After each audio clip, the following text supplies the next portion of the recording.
It's wonderful, natural beauty and human genius reflecting natural beauty.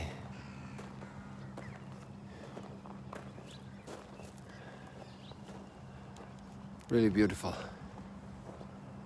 Everything is very clear this morning, at least here immediately. The sun was promptly up over the Golan at 6:09. Before we had to deal in the last week and a couple of weeks with lots of cloud. Look at the abundance of this harvest coming here.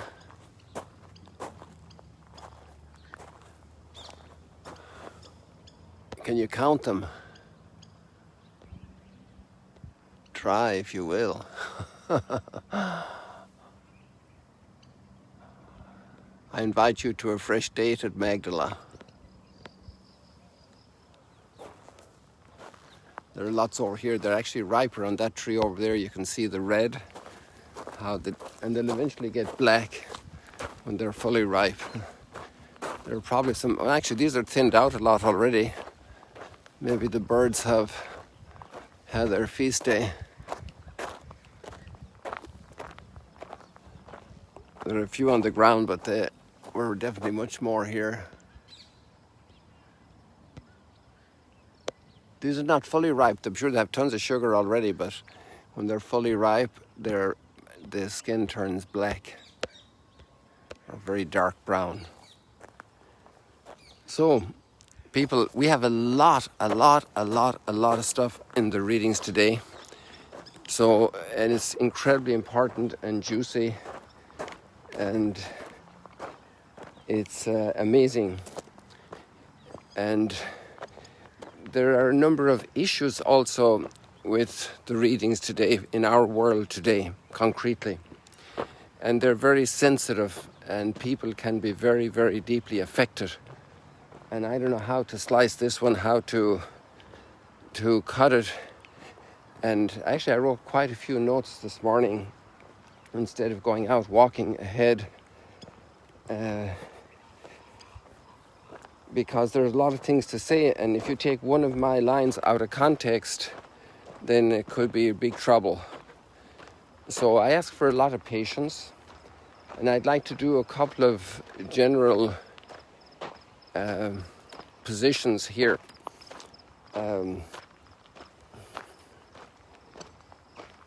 First of all, on the principle that,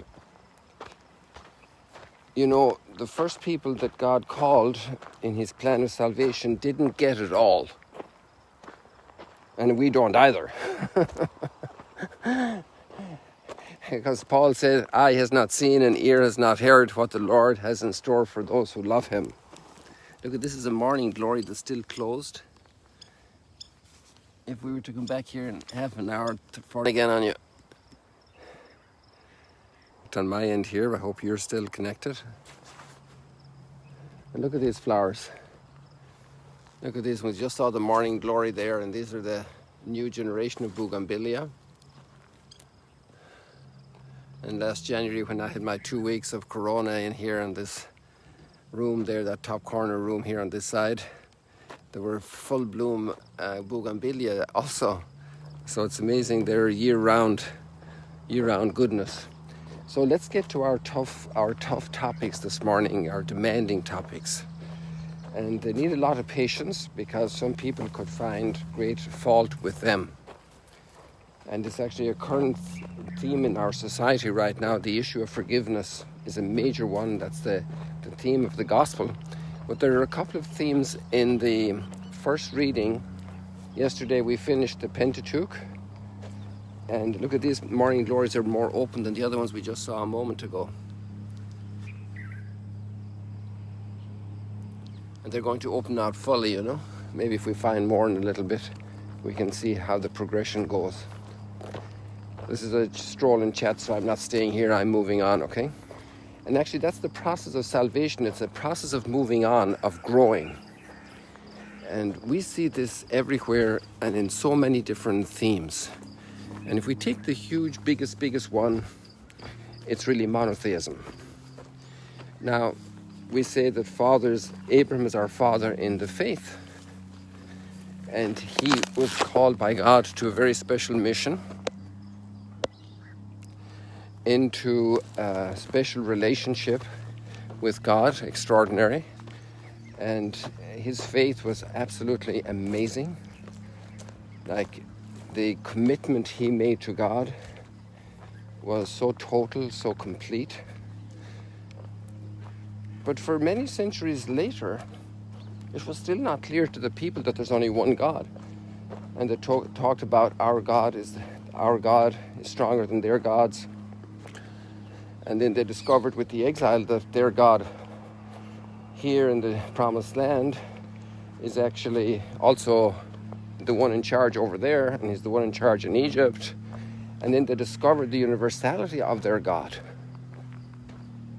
So even if the different cultures came with different names for the divinity who created all of reality, it didn't mean that there were different gods, or if there were a lot of amazing powers in nature like the sun and the moon and the winds. It didn't mean they were gods, they were just creatures. So there's a whole progress in the acceptance of the one true God. In a certain sense, we also personally have to make this passage of growth, because many times, without realizing it, we actually let other realities be God in our life. And as much as we're in theory monotheists, many times we're serving false gods. And we commit our life totally to ambition, or we commit our life to wealth, or we commit our life to increasing our real estate, or we sacrifice everything for that, even family. There's a very interesting study that's been done years ago about top managers and business owners and CEOs, top executive type people in executive type functions. And it can also be the head of a nursing department. It can be, it can be applied in many, many places. And so they asked the people at the beginning of the session, a weekend or a seminar or whatever, a 3-day seminar, please write down what your top priorities are. And let's go back a few years. And there's somebody sleeping here, so in a little tent, so I won't make noise here. I'll talk softly. I don't want to disturb them. They're the only ones here, apparently.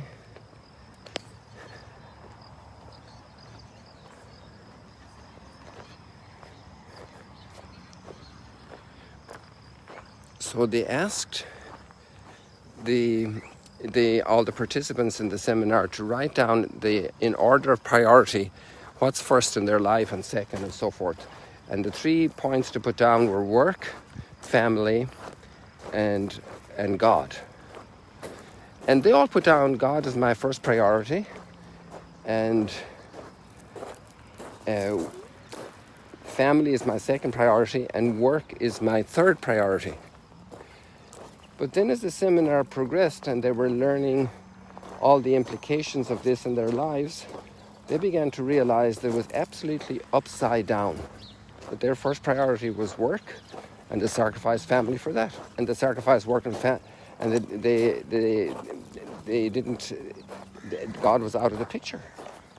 He was in there like he was little, like rubber stamp on stuff. He was, there for certain occasions, maybe even Sundays for some people. But it was a very fragile thing,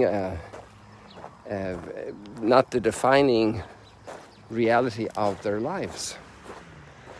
So this was a very revealing circumstance that we ourselves can be committed to many different gods. And then how to become truly devoted to the one true God. And that's the battle of all of our lives, people. That's the battle of all of our lives. Well, anyway, there's a huge progression in Scripture to the discovery of the one true God. And then little by little to the more complete revelation of his identity as Trinity. And there are a lot of challenges along that path. And there's a lot of things to say about that, but that's not my point today. So my point today is that there's progress along the way. That's number one. in Revelation on the issue of monotheism. But there's progress in lots of other things. There's progress in the area of sexuality. Multiple wives, multiple women, multiple spouses. And outside of all that, and discovering the reality of marriage and the reality of adultery. And if you want to keep watching that progress, you will go to the point of Jesus teaching us that the sin of adultery is not just physical, but it can already be accomplished in desire. And that's where the core of the sin is, because the physicality of sin and hatred and everything else is important, extremely important, but more deeply defining the human person is the interior and the purity of heart. And then if we go on to other things about enemies, and in the progress of Revelation, enemies' equity changes. Our enemies' equity changes. First of all, we have wrath against our enemies. We want to wipe them off the map. And you get them before they get you. And then little by little, a sense of justice grew toward enemies.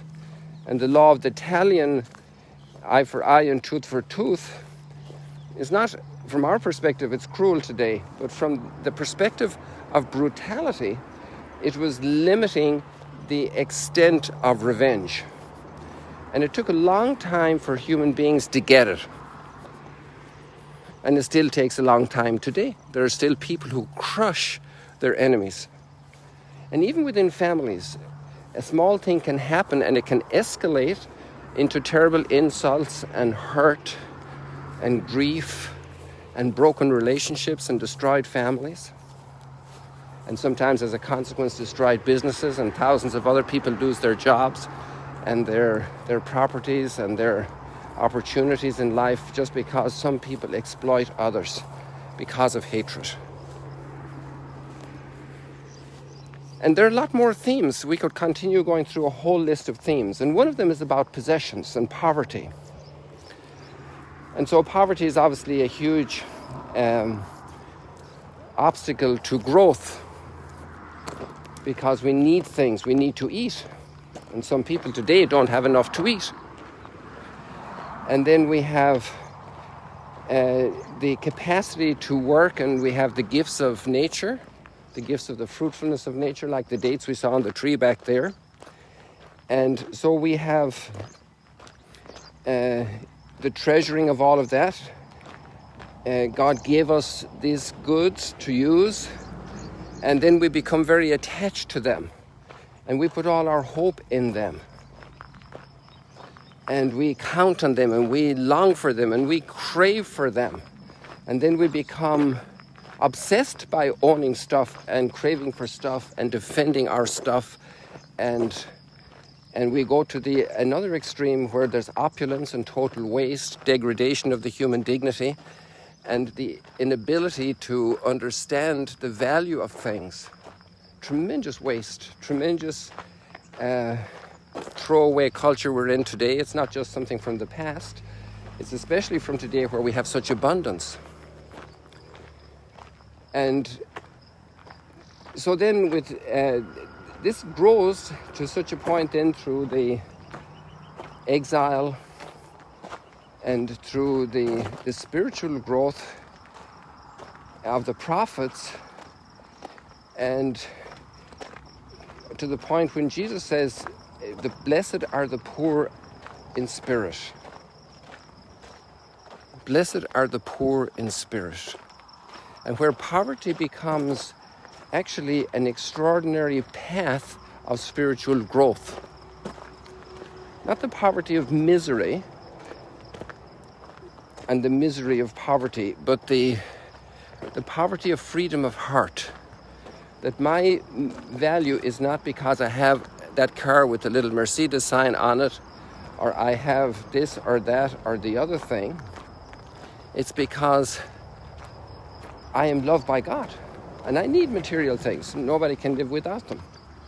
There are very few hermit saints that live only on what the raven brings to them, or they live on water and bread or things like that.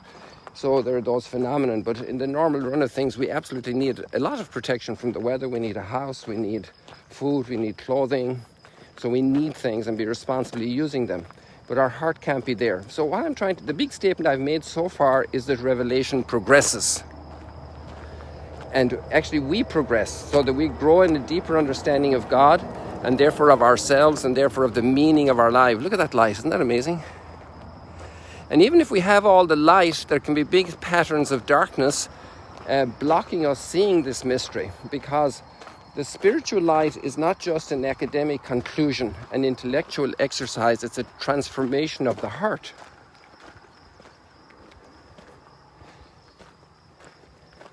It's very hard to explain forgiveness to somebody who's filled with anger and who knows nothing about the reality of love, of God's love, and of their having forgiven. Their having been forgiven.